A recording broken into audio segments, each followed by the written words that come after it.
Everyone, आप सभी का स्वागत है मेरे यूट्यूब चैनल पीएससी का अड्डा पे, जहां आज हम पढ़ने वाले हैं लूसेंट बुक से मौर्योत्तर काल। चलिए क्वेश्चन पढ़ते हैं।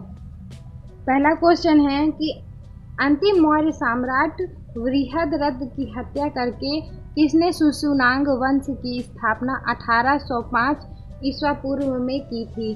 तो ये किया था पुष्यमित्र ने। पुष्यमित्र शुंग मौर्य साम्राज्य बृहद्रथ की राजधानी सेना में किस पद पर आसीन था? तो ये आसीन थे सेनापति। अगला है कण्व या कण्व वंश का संस्थापक कौन था? तो ये थे वासुदेव। अगला सतवाहन आंध्र सतवाहन वंश का संस्थापक कौन था? तो ये थे सिमुख। सतवाहन ने पहली स्थायी अधिकारियों के रूप में काम किया। तो कहाँ काम किया? मौर्यों के अधीन। अगला है निम्न में से वह महानतम कुषाण नेता कौन था जो बौद्ध बन गया? तो ये थे कनिष्क। अगला है कुषाण काल के दौरान मूर्तिकला की गांधार शैली निम्नलिखित में से किसका मिश्रण थी? तो ये थी भारत ग्रीक शैली। अगला क्वेश्चन है कनिष्क की राजधानी थी। तो कनिष्क की राजधानी क्या थी? ये थी पुरुषपुर। अगला है पुरुषपुर निम्नलिखित में से किसका दूसरा नाम है? तो ये है पेशावर का। अगला है चरक किसके राज्य चिकित्सक थे? तो ये थे कनिष्क के। नेक्स्ट क्वेश्चन है तक्षशिला में प्रसिद्ध स्थल होने का कारण था। तो ये कारण था गांधार कला। अगला है भारत में सर्वप्रथम स्वर्ण मुद्रा किसने चलाई? ये चलाई थी इंडो बैक्टीरियन ने। अगला है किस संग्रहालय में कुषाण कालीन मूर्तियों का संग्रह अधिक मात्रा में है? तो ये है मथुरा संग्रहालय में। निम्नलिखित में से किसने सोने के सर्वाधिक शुद्ध सिक्के जारी किए?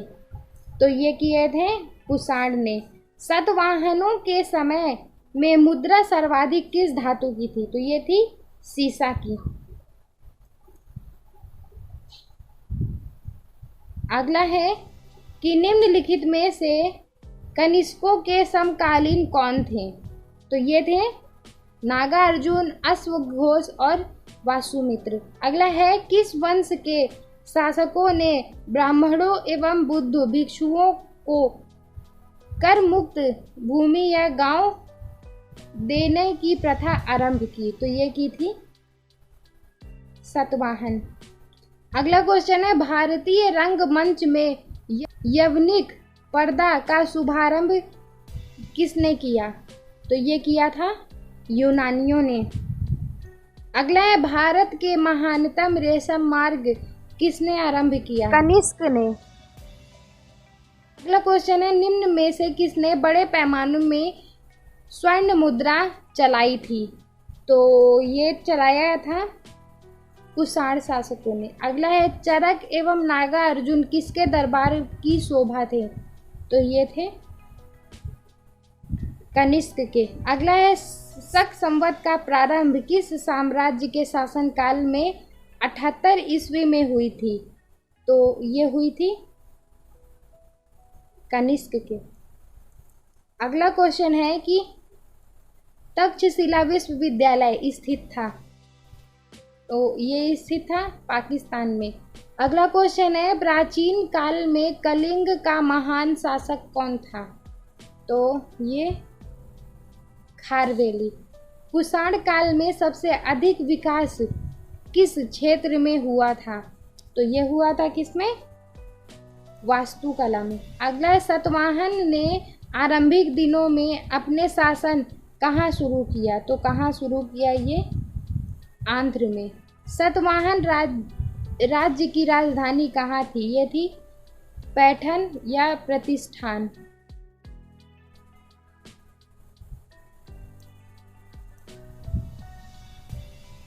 अगला क्वेश्चन है निम्न में से कौन सा अभिलेख कलिंग नरेश खारवेली से संबंधित है? तो ये संबंधित है हाथी गुम्फा। किस सतवाहन नरेश ने गाथा सप्तशती नामक महत्वपूर्ण कृति की रचना की? तो ये किया था हाल ने। सतवाहन शासकों की राजकीय भाषा थी, तो राजकीय भाषा थी इनकी प्रकृति। निम्नलिखित राजवंशों पर विचार कीजिए। तो ये है शुंग, सतवाहन, गुप्त और चोल। तो ये हो गया हमारा तीन तो बस इसमें है, तो आंसर हो गया हमारा डी। लेकिन 3, 1, 2 और चोल 4। अगला क्वेश्चन देखते हैं कि मौर्य साम्राज्य के ध्वंस के पश्चात कई आक्रमण की श्रृंखला रही। भारत पर सबसे पहले आक्रमण निम्न में से किसने किया? Bactrian Greek. सूची 1 को सूची 2 में सुमेलित करना है, तो शासक है, उनकी उपाधियां दिया है। हो जाएगा हमारा प्रियदर्शी। कनिष्क का हो जाएगा देवपुत्र, और खारवेल का हो जाएगा कलिंग चक्रवर्ती, और ये है कुमार गुप्त का हो जाएगा महेंद्र द्वितीय। आगे बढ़ते हैं, आंसर हो गया हमारा डी। अगला क्वेश्चन है कि विक्रम संवत कब से प्रारंभ हुआ? तो विक्रम संवत कब हुआ? 58 ईस्वी में। अगला क्वेश्चन है सूची 1 को सूची 2 से सुमेलित करना है, तो ये है विक्रम संवत हो गया हमारा 58 ईस्वी, शक संवत हो गया 78 ईस्वी, गुप्त संवत हो गया हमारा 320 ईस्वी, और कली संवत हो गया हमारा 3102 ईस्वी। अगला क्वेश्चन है हमारा, आंसर हो गया डी। अगला है हमारा क्वेश्चन कि मौर्यों के बाद दक्षिण भारत में सबसे प्रभावशाली राजा था। तो ये राजा कौन थे? चोल। अगला क्वेश्चन देखते हैं कि बुद्ध की खड़ी प्रतिमा निम्न में से किस काल में बनाई गई? तो ये बनाई गई कब? ये बनाई गई कुषाण काल में। अगला क्वेश्चन देखते हैं हम कि मौर्यों के बाद दक्षिण भारत में सबसे प्रभावशाली राजा था। तो ये थे सतवाहन। अगला है बुद्ध की खड़ी प्रतिमा निम्न में से किस काल में बनाई गई? तो ये बनाई गई कुषाण काल में। अगला क्वेश्चन है कि शुंग वंश के बाद किस वंश ने भारत पर राज किया? तो ये क्या किया था? किस चीनी जनरल ने कनिष्क को हराया था? तो ये हराया था पेन चाओ।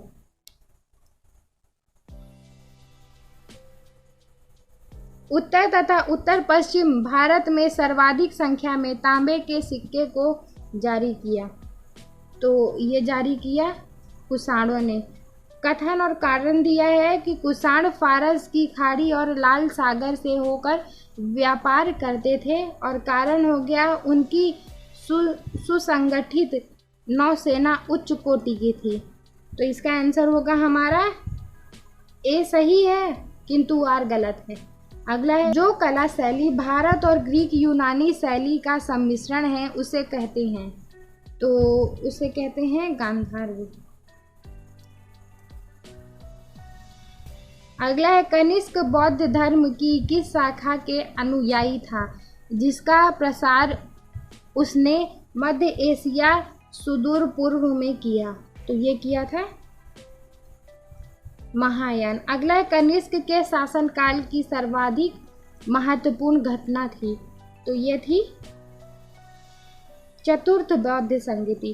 प्राचीन भारत का महान व्याकरण पतंजलि किसका समकालीन था? तो ये था पुष्यमित्र शुंग।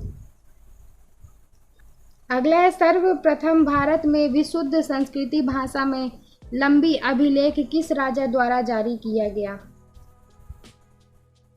तो ये है शक राजा रुद्रदामन द्वारा। अगला है किस राजा के शासनकाल में ईसाई धर्म प्रचारक सेंट थॉमस भारत आए। तो ये आए थे फिरनस ने आए के शासन। किस कुषाण शासक ने सर्वप्रथम स्वर्ण मुद्रा जारी की? तो ये किया था काडफिसस द्वितीय ने। अगला क्वेश्चन है, किस वंश के शासक ने क्षत्रप प्रणाली का प्रयोग किया था? साको ने। अगला है, त्रातार मुक्तिदाता की उपाधि किस वंश के शासक ने धारण किया? तो ये किया था शक के। प्राचीन काल के भारत पर आक्रमण के संबंध में कौन सा सही कालानुक्रम है? तो ये है यूनानी, शक और कुषाण। अगला क्वेश्चन है कि भारत में प्रथम बार सैनिक शासन व्यवहार में लाया गया। तो ये लाया गया कब? ये है ग्रीक द्वारा। अगला है कि ईसा पूर्व दूसरी सदी के प्रारंभ में उत्तरी अफगानिस्तान में स्थापित भारत यूनानी राज्य था। तो ये है बैक्टीरिया। 4 धातु सोना, चांदी, तांबा, सीसा में बनने वाला सिक्का को क्या कहा जाता है? तो ये कहा जाता है कर्षपण। अगला है, सर्वप्रथम रोम के साथ किन लोगों का व्यापार प्रारंभ हुआ? तो हुआ तमिलों एवं चेरों का। अगला है कि मौर्योत्तरकालीन प्रमुख बंदरगाहों में कौन असत्य है? तो ये है कोच्चि। अगला है, निम्न में से किस स्थान को पेरिप्लस ऑफ द इरीथ्रेयन सी में पोडुक्के नाम से संबोधित किया गया है? तो ये किया गया है अरिकमेडु। अगला है, मौर्य उत्तर काल में किसने भारत में हिंदू यूनानी राज्य की स्थापना की? तो ये की थी डेमेट्रियस ने। अगला है, निम्न में से किसने अपने जीवन के उत्तरार्ध में अपनी पुत्र के हाथों में राज सत्ता सौंप कर बौद्ध भिक्षु हो गया? तो ये हो गए थे मिनांडर। अगला क्वेश्चन है, कुषाणों का संबंध था?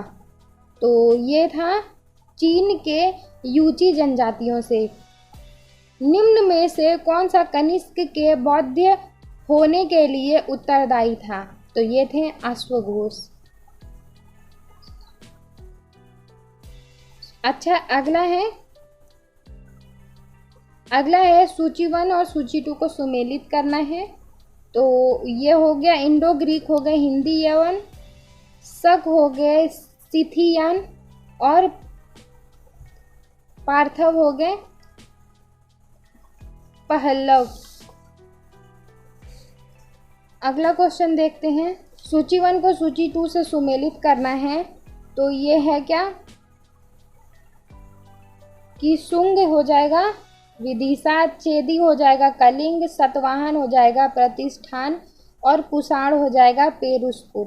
आंसर हो गया ए। रोमन साम्राज्य के अनुसरण पर किस वंश के शासकों ने कैसर सीरीज की उपाधि धारण की?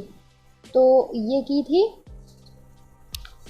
कुषाण। अगला है, निम्न में से किसका निर्माण शुंग काल में हुआ? तो ये हुआ था भारहूत स्तूप का हुआ था, भाजा स्तूप का हुआ था, सांची स्तूप की वेदिका तोरण द्वार हुआ था। उपरोक्त में से सभी इसका आंसर हो जाएगा।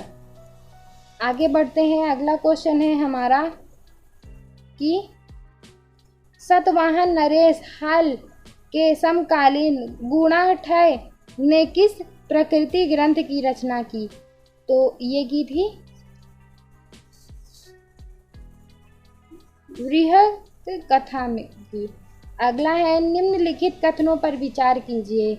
ये है वो हो जाएगा हमारा कि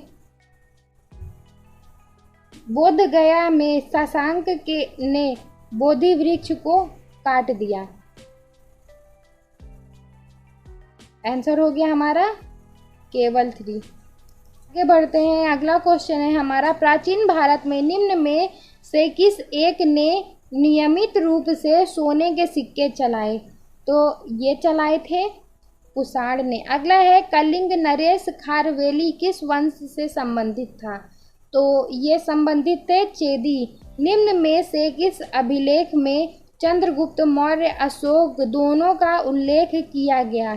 तो ये किया गया है महाक्षत्रप रुद्रदामन के जूनागढ़ अभिलेख से।